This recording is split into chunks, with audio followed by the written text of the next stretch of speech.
16 सोमवार का व्रत दाम्पत्य जीवन की खुशहाली के लिए और मनपसंद जीवन साथी पाने के लिए किया जाता है। ऐसी मान्यता है कि 16 सोमवार का व्रत का आरंभ श्रावण मास में करें तो यह और भी फलदायी होता है। पौराणिक मान्यताओं में बताया गया है कि 16 सोमवार का व्रत रखने का आरंभ सबसे पहले माँ पार्वती ने स्वयं किया था और उनकी कड़ी तपस्या और व्रत के शुभ प्रभाव की वजह से उन्हें भगवान शिव पति के रूप में प्राप्त हुए थे। आइए जानते हैं व्रत की विधि और कथा। शिव जी की मूर्ति या मंदिर में चले जाएं, आप शिवलिंग पे ये पूजा कर सकते हैं। सामग्री है भांग, बेलपत्र, जल, धूप, दीप, गंगा जल, धतूरा, इत्र, सफेद चंदन, अष्टगंध, सफेद वस्त्र। नैवेद्य आप गेहूं के आटे को घी में भूनकर उस मीठा मिला दें। किसी भी पूजा व्रत को आरंभ करने से पहले सबसे पहले संकल्प करना चाहिए। व्रत के पहले दिन संकल्प किया जाता है, उसके बाद नियमित पूजा और व्रत करें। सबसे पहले हाथ में जल, अक्षत, पान का पत्ता, सुपारी और कुछ पैसे लेकर संकल्प करें। फिर सभी वस्तुएं भगवान शिव को अर्पित कर दें। गंगा जल से शिव जी को स्नान कराएं और उसके बाद दीप जरूर जलाएं और जब सब सामग्री भगवान को अर्पित करें। अब कथा शुरू करते हैं। एक बार शिव जी और माता पार्वती मृत्यु लोक में घूम रहे थे। घूमते घूमते वो विदर्भ देश के अमरावती नामक नगर में आए। उस नगर में एक सुंदर शिव मंदिर था, इसलिए महादेव जी पार्वती जी के साथ वहां रहने लग गए। एक दिन बातों बातों में पार्वती जी ने शिव जी को चौसर खेलने के लिए कहा। शिव जी राजी हो गए और चौसर खेलने लगे। उसी समय मंदिर का पुजारी दैनिक आरती करने के लिए आया। पार्वती ने पुजारी से पूछा, बताओ हम दोनों में चौसर में कौन जीतेगा। वो पुजारी भगवान शिव का भक्त था और उसके मुंह से तुरंत निकल पड़ा, महादेव जी जीतेंगे। चौसर का खेल खत्म होने पर पार्वती जी जीत गईं और शिव जी हार गए। पार्वती जी ने क्रोधित होकर उस पुजारी को शाप दे दिया। शिव जी ने उन्हें रोका और कहा कि ये तो भाग्य का खेल है, इसकी कोई गलती नहीं है। फिर भी माता पार्वती ने उसको कोढ़ी होने का शाप दे दिया और उसे कोढ़ हो गया। काफी समय तक वो कोढ़ से पीड़ित रहा। एक दिन एक अप्सरा उस मंदिर में शिव जी की आराधना के लिए आई और उसने उस पुजारी के कोढ़ को देखा। अप्सरा ने उस पुजारी को कोढ़ का कारण पूछा तो उसने सारी घटना उसे सुना दी। अप्सरा ने उस पुजारी को कहा, तुम्हें इस कोढ़ से मुक्ति पाने के लिए 16 सोमवार का व्रत करना चाहिए। उस पुजारी ने व्रत करने की विधि पूछी। अप्सरा ने बताया, सोमवार के दिन नहा धोकर साफ कपड़े पहन लेना और आधा किलो आटे से पंजीरी बनाकर उस पंजीरी के 3 भाग करना। प्रदोष काल में भगवान शिव की आराधना करना। इस पंजीरी के 1/3 हिस्से को आरती में आने वाले लोगों को प्रसाद के रूप में दे देना। इस तरह 16 सोमवार तक यही विधि अपनाना। 17वें सोमवार को 1/4 गेहूं के आटे से चूरमा बना देना और शिव जी को अर्पित कर लोगों में बांट देना। इससे तुम्हारा कोढ़ दूर हो जाएगा। इस तरह 16 सोमवार व्रत करने से उसका कोढ़ दूर हो गया और वो खुशी खुशी रहने लगा। एक दिन शिव जी और पार्वती जी दोबारा उस मंदिर में लौटे और उस पुजारी को एकदम स्वस्थ देखा तो पार्वती जी ने पुजारी से स्वास्थ्य लाभ होने का राज पूछा। उस पुजारी ने कहा उसने 16 सोमवार व्रत किए थे जिससे उसका कोढ़ दूर हो गया। पार्वती जी इस व्रत के बारे में सुनकर बहुत प्रसन्न हुई। उन्होंने भी यह व्रत किया और इससे उनका पुत्र वापस घर लौट आया और आज्ञाकारी बन गया। कार्तिकेय ने अपनी माता से उनके मानसिक परिवर्तन का कारण पूछा जिससे वो वापस घर लौट आए। पार्वती जी ने उन्हें इस सब के पीछे 16 सोमवार व्रत के बारे में बताया।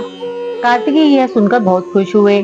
कार्तिकेय ने अपने दूर गए ब्राह्मण मित्र से मिलने के लिए उस व्रत को किया और 16 सोमवार होने पर उनका मित्र उनसे मिलने विदेश से वापस लौट आया। उनके मित्र से इस राज का कारण पूछा तो कार्तिकेय ने 16 सोमवार व्रत की महिमा बताई। यह सुनकर उस ब्राह्मण मित्र ने भी विवाह के लिए 16 सोमवार व्रत रखने का विचार किया। एक दिन राजा अपनी पुत्री के विवाह की तैयारियां कर रहा था। कई राजकुमार राजा की पुत्री से विवाह करने के लिए आए। राजा ने एक शर्त रखी कि जिस भी व्यक्ति के गले में हथिनी वरमाला डालेगी उसके साथ ही उसकी पुत्री का विवाह होगा। वो ब्राह्मण भी वहीं था और भाग्य से उस हथिनी ने उस ब्राह्मण के गले में वरमाला डाल दी और शर्त के अनुसार राजा ने उस ब्राह्मण से अपनी पुत्री का विवाह करा दिया। एक दिन उस राजकुमारी ने अपने पति से पूछा, कि हे प्राणनाथ, आपने ऐसा कौन सा पुण्य किया जो हथनी ने सभी राजकुमारों को छोड़कर आपके गले में जयमाला डाली। तब ब्राह्मण बोला, हे प्राण प्रिय, मैंने अपने मित्र कार्तिकेय जी के कथनानुसार 16 सोमवार का व्रत किया था, जिसके प्रभाव से मुझे तुम जैसी रूपवान पत्नी मिली है। इस व्रत की महिमा सुनकर राजकन्या को बड़ा आश्चर्य हुआ और वह भी पुत्र कामना के लिए 16 सोमवार व्रत करने लगी। शिव जी की कृपा से कुछ समय बाद उसके गर्भ से एक अति सुंदर, सुशील, धर्मात्मा और विद्वान पुत्र हुआ। वह ब्राह्मण और उसकी पत्नी दोनों उस पुत्र को पाकर बहुत ही प्रसन्न हुए और उसका लालन पालन अच्छी तरह से करने लगे। जब वह लड़का बड़ा हुआ और समझदार हुआ तो उसने अपनी माता से प्रश्न किया कि माता, आपने ऐसा कौन सा पुण्य किया जो आपको मेरे जैसा पुत्र की प्राप्ति हुई। पुत्र की बात सुनकर उस राजकुमारी ने अपने द्वारा किए गए 16 सोमवार व्रत की कथा और पूरे नियम उसको बताए। उस लड़के ने उस व्रत को सब तरह से मनोरथ पूर्ण करने वाला सुनकर उसके मन में राज्य अधिकार पाने की इच्छा थी, उस व्रत को किया। उस लड़के ने उसी दिन भगवान शिव जी को प्रसन्न करने के लिए 16 सोमवार के व्रत पूरे नियमों से करने शुरू कर दिए। एक दिन दूसरे देश के राजा के दूत ने आकर उसको उनकी राजकुमारी के लिए चुना और उसे अपने साथ ले आए और राजा ने अपनी राजकुमारी के विवाह उसके साथ कर दिया। उसने अपने दामाद का राज्य तिलक कर दिया और वहां का राजा घोषित कर दिया। इस तरह ब्राह्मण पुत्र राजा बनकर भी यह व्रत करता रहा। जब 17वां सोमवार का व्रत आया तो उसने अपनी रानी से सभी सामग्रियों सहित भगवान भोलेनाथ के मंदिर में आने के लिए कहा, किंतु रानी मंदिर नहीं गई। उसने अपनी दासी को पूजा की सामग्री लेकर मंदिर भेज दिया। राजा ने पूरे विधि विधान से भगवान शिव जी की पूजा करी। जब वह वहां से जाने लगा तो उसने सुना कि आकाशवाणी से एक आवाज आई और उसने कहा, हे राजा, अपनी इस रानी को राजमहल से निकाल दो, नहीं तो ये तेरा सर्वनाश कर देगी। इस वाणी को सुनकर राजा आश्चर्य में पड़ गया और उसने तुरंत मंत्रियों की बैठक बुलाई और आपबीती सुनाई। अंत में राजा ने अपनी रानी को राजमहल से निकाल दिया। रानी दुखी हृदय से अपने भाग्य को कोसती हुई अपने राज्य से बाहर चली गई। उस नगर में एक बुढ़िया रोज सूत काट कर बेचने जाती थी। रानी की करुण दशा देख बुढ़िया बोली, तू मेरे साथ चल और मेरे सूत बिकवा दे। मैं बूढ़ी हूँ, भाव नहीं जानती हूँ। यह सुनकर रानी बुढ़िया के सिर से सूत की गठरी उतार कर अपने सिर पर रख ली। अचानक से आंधी आई और बुढ़िया के सभी सूत हवा में उड़ गए। बेचारी बुढ़िया बहुत पछताई और रानी से कहा कि तू दूर ही रहना मेरे से। अब रानी एक तेली के घर गई और काम मांगने लगी कि अचानक से उस तेली के सभी मटके शिव जी के प्रकोप से चटक गए। ऐसी दशा देखकर उस तेली ने रानी को अपने घर से निकाल दिया। इस प्रकार रानी अत्यंत दुखी होती हुई एक नदी के तट पर गई तो देखा कि नदी अचानक सूख गई। उसके बाद रानी एक वन में गई, जहाँ जाकर उसने एक सरोवर देखा और वह पानी पीने के लिए सरोवर की सीढ़ी उतरी और पानी पीने के लिए जैसे अपने हाथों को आगे बढ़ाया तो देखा कि सरोवर का पानी असंख्य कीड़ों से युक्त हो गया। रानी ने अपने भाग्य को दोष और अर्पण करते हुए सरोवर का जल पीकर अपनी प्यास बुझाई। आराम करने के लिए एक पेड़ की शीतल छाया में विश्राम करने के लिए लेटी तो देखा कि उस पेड़ की सभी पत्तियां झड़ गईं। ऐसे में रानी जिस पेड़ के नीचे जाती उसी पेड़ की पत्तियां अपने आप झड़ जाती। वन, सरोवर और पेड़ों की ऐसी दशा देखकर गाय चराते हुए ग्वालों ने स्वामी जी से ये सभी बातें बताई। स्वामी जी के आदेशानुसार ग्वाले रानी को पकड़कर स्वामी जी के पास ले गए। रानी की मुख कांति और शरीर शोभा देखकर स्वामी जी जान गए कि यह कोई विधि की गति की मारी कुलीन अबला है। ऐसा सोचकर स्वामी जी ने रानी से कहा कि हे पुत्री, मैं तुमको पुत्री समान रखूंगा, तुम मेरे आश्रम में ही रहो और मैं तुम्हें किसी प्रकार का कष्ट नहीं होने दूंगा।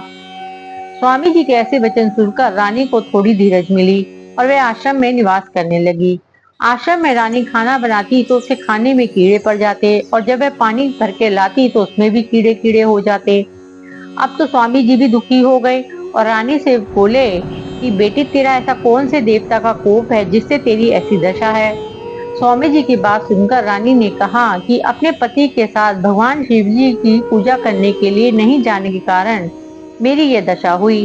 रानी की बात सुनकर स्वामी जी ने उसे इस कोप से मुक्त होने के लिए 16 सोमवार व्रत की विधि सुनाई। स्वामी जी की बात सुनकर वह प्रत्येक सोमवार को व्रत पूरे नियमों से करने लगी।